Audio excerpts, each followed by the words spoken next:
जय हिंद। एक बार फिर से स्वागत है इस नए वीडियो पे। इस वीडियो के माध्यम से जो जानकारी बता रहा हूं, यह जानकारी ग्रेजुएशन पास उन तमाम छात्राओं के लिए है जो मुख्यमंत्री कन्या उत्थान योजना का फॉर्म फिलअप किए हुए हैं, अर्थात रजिस्ट्रेशन किए हुए हैं। अब मैं आप लोगों को बता देना चाहता हूं, रजिस्ट्रेशन क्लोज हो चुका है और वेरिफिकेशन शुरू हो चुका है। बहुत से ऐसे कैंडिडेट हैं जिनका जो है रजिस्ट्रेशन रिजेक्ट हो रहा है, और मैं आप लोगों को बताऊंगा कि कहीं आपका भी रजिस्ट्रेशन रिजेक्ट नहीं ना हो रहा है। और फाइनलाइजेशन करने से पहले आप लोगों को कौन कौन से बातें जानकारी रहना चाहिए और किनको फाइनलाइजेशन करना है और किनको नहीं करना है। वीडियो को शुरू से अंत तक देखिएगा। वीडियो को अच्छा लगे लाइक करके चैनल को सब्सक्राइब करके ऑल नोटिफिकेशन को ऑन करके जरूर रखिएगा, ताकि इस तरह के वीडियो जब भी मैं अपलोड करूं तुरंत आधा नोटिफिकेशन पहुंच जाए। देखिए, मैं आप लोगों को बता देना चाहता हूं, सबको फाइनलाइजेशन करने की जरूरत नहीं है। किनको करना है मैं आप लोगों को वीडियो के माध्यम से बता दे रहा हूं। आप लोग को जो रजिस्ट्रेशन की स्थिति है वो कैसे चेक करना है कि आपका जो रिजेक्ट हुआ है तो रिजेक्ट कौन सी चीज रिजेक्ट हुआ है, और अगर आपका रिजेक्ट नहीं हुआ है तो आप लोगों को क्या करना है। तो चलिए मैं आप लोगों को मोबाइल स्क्रीन पर ले चलता हूं और संपूर्ण जानकारी आप लोगों को बता देता हूं कि आप अपना आवेदन की स्थिति कैसे चेक करेंगे। ठीक है, स्थिति चेक करने के लिए आपको आपके पास रजिस्ट्रेशन नंबर रहना जरूरी है। उसके बाद जो है आपके मोबाइल नंबर, जो रजिस्टर मोबाइल नंबर है उस पर ओटीपी जाएगा और आप लोग जो है अपना जो आवेदन की स्थिति है वो चेक कर पाएंगे। ठीक है, तो चलिए मोबाइल स्क्रीन पर ले जा करके आप लोगों को बताता हूं। इस पोस्ट का लिंक आप लोगों को डिस्क्रिप्शन बॉक्स में दे दूंगा, ताकि आप कभी भी चेक करिएगा तो डिस्क्रिप्शन बॉक्स वाले लिंक से आप लोग आसानी से चेक कर पाएंगे। ठीक है, महत्वपूर्ण सूचना है। ठीक है, महत्वपूर्ण सूचना है। देखिए, अभी जो आप लोग सुधार कर पाएंगे, चेक करने का प्रोसेस भी बताऊंगा। पहले आप लोगों को बता देना चाहता हूं क्या क्या सुधार करा सकते हैं आप लोग। अगर आपने रजिस्ट्रेशन किए हैं, अगर आप अपना जिला प्रखंड ये सेलेक्ट करने में गलती कर दिए हैं तो फिर सुधार कर सकते हैं। ईमेल आईडी में भी सुधार कर सकते हैं। ठीक है, आधार संख्या में सुधार कर सकते हैं। साथ में निवास प्रमाण पत्र अगर आप अपलोड किए हैं तो उसमें जो है निवास प्रमाण पत्र संख्या और निवास प्रमाण पत्र जारी करने की तिथि भी गलती हो चुका है, तो आप लोग जो है सुधार कर सकते हैं। नया निवास प्रमाण पत्र जो है अपलोड कर सकते हैं। और जो मार्कशीट है, अगर किसी कारण से गलती मार्कशीट अपलोड हो चुका है, किसी दूसरे का अपलोड हो चुका है, तो आप जो है मार्कशीट अर्थात हाई क्वालिटी मार्कशीट या अच्छे क्वालिटी की मार्कशीट के फोटो पीडीएफ में नहीं अपलोड किए हैं तो ऊपर भी आप सुधार कर सकते हैं। ठीक है, इतना चीज़ आप लोग सुधार कर सकते हैं, इसके अलावा कुछ भी सुधार नहीं होगा। तो ओवरऑल ये मैं आप लोगों को बता दिया हूँ। इसके बाद देखिए, आप लोगों को मैं ये चीज़ बता देना चाहता हूँ कि आप लोग अपना जो आवेदन की स्थिति है, ठीक है, आवेदन की स्थिति है कि आपका आधार या निवास प्रमाण पत्र का क्या स्थिति है, आधार सेलेक्ट हुआ, वेरीफाई हुआ या नहीं हुआ, निवास प्रमाण पत्र वेरीफाई हुआ या नहीं हुआ।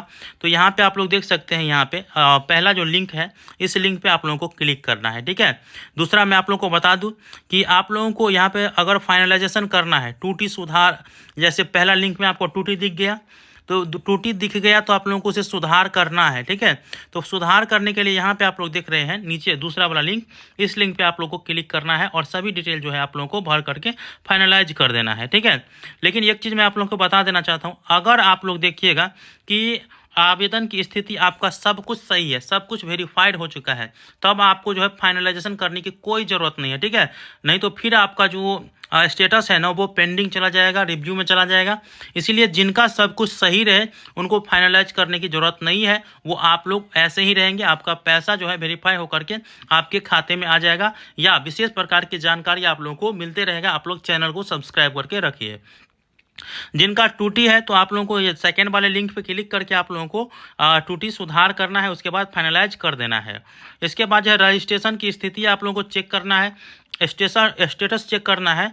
तो यहाँ पे तीसरा लिंक दिया हूँ, इस लिंक पे क्लिक करके आप रजिस्ट्रेशन का स्टेटस चेक कर सकते हैं। ठीक है, इसके बाद जो है तमाम प्रकार की अपडेट के लिए आप हमारे व्हाट्सअप चैनल पे जुड़ सकते हैं। डिस्क्रिप्शन बॉक्स में भी लिंक दिया हूँ, और साथ में इस लिंक पे क्लिक करके भी आप लोग जो है ना ज्वाइन कर सकते हैं।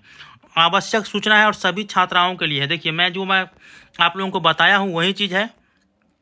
फाइनलाइज केवल वही छात्राएं करेंगे जिनके फॉर्म में टूटी है, जैसे निवास प्रमाण पत्र, ईमेल आईडी, आधार संख्या, जिला अथवा प्रखंड संबंधी गलती है तो ही आप फाइनलाइज करेंगे।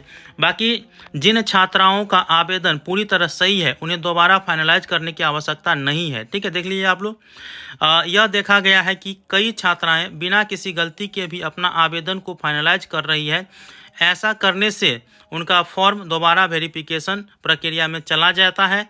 पहले से किए गए सभी वेरिफिकेशन पेंडिंग हो जाता है और वेरिफिकेशन की प्रक्रिया पुनः शुरू करनी पड़ती है। अतः ध्यान रखें कि बिना गलती वाले फॉर्म को फाइनलाइज न करें, केवल त्रुटि आधार या त्रुटि सुधार के बाद ही फाइनलाइज करें। ये आप लोग देख लिए और समझ गए होंगे। इसके बाद देखिए, बहुत ऐसे स्टूडेंट हैं जो यूजर आईडी और पासवर्ड का इंतजार कर रहे थे। तो मैंने आप लोगों को कई वीडियो में बताए थे कि इस बार यूजर आईडी और पासवर्ड की ज़रूरत नहीं पड़ेगी। ठीक है, देखिए इस बार यूजर आईडी प्रदान नहीं किया जाएगा। फॉर्म स्वचालित रूप से वेरीफाई होकर सीधे यूनिवर्सिटी अप्रूवल पर चला जाएगा।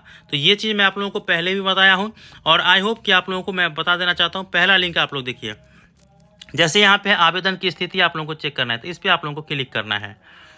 अब जैसे ही क्लिक करिएगा तो आप लोगों को आधार और जो आपका निवास प्रमाण पत्र है उसमें अगर त्रुटि है तो आप लोग यहाँ से सुधार करिएगा। तो इस यहाँ पे आप लोग करना क्या है, यहाँ पे सबसे पहले अपना यूनिवर्सिटी सेलेक्ट करना है। ठीक है, और इसके बाद जो यहाँ पे आप लोगों को अपना जो रजिस्ट्रेशन नंबर है वो डालना है। यहाँ पे जो कैप्चा कोड है वो कैप्चा कोड यहाँ पे आप लोगों को डालना है, ये कैप्चा कोड। इसके बाद गेट डिटेल पे क्लिक करना है। तो इसके बाद जो आपके रजिस्टर मोबाइल नंबर पे OTP जाएगा, OTP वेरीफाई करके आप लोगों को कुछ इस प्रकार से दिखेगा। अब यहाँ पे आप लोग देख सकते हैं रजिस्ट्रेशन डिटेल। ठीक है, अब देखिए यहाँ पे जैसे रेसिडेंटल सर्टिफिकेट नंबर में जो है डॉक्यूमेंट व्यू किया गया है। इसके बाद फाइनल मार्कशीट को भी डॉक्यूमेंट व्यू किया गया है। इसके बाद जो है यहाँ पे आप लोग इशू डेट को देख सकते हैं, फाइनल मार्कशीट का वो भी देखा गया है। और देखिए यहाँ पे आधार का स्टेटस में यहाँ पे देखिए आधार वेरीफाइड है। ठीक है, आधार वेरीफाइड है मतलब आधार सही है।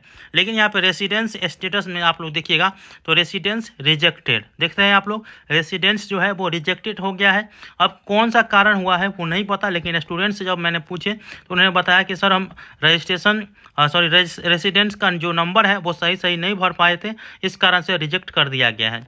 तो इस प्रकार की समस्या होगा। तो ऐसे स्टूडेंट जो है यहाँ पे जो दूसरा वाला लिंक है, इस लिंक पे आप लोगों को क्लिक करके जो है ना अपना जो भी डिटेल है वो सही कर लीजिएगा। उसके बाद जो है आप लोगों को फाइनलाइज कर देना है। इसके बाद जो फिर से वेरिफिकेशन में जाएगा और उसके बाद अगर सही रहा तो फिर आपको जो है सेलेक्ट कर दिया जाएगा, वेरीफाइड हो जाएगा और आपके खाते में पैसा आ जाएगा।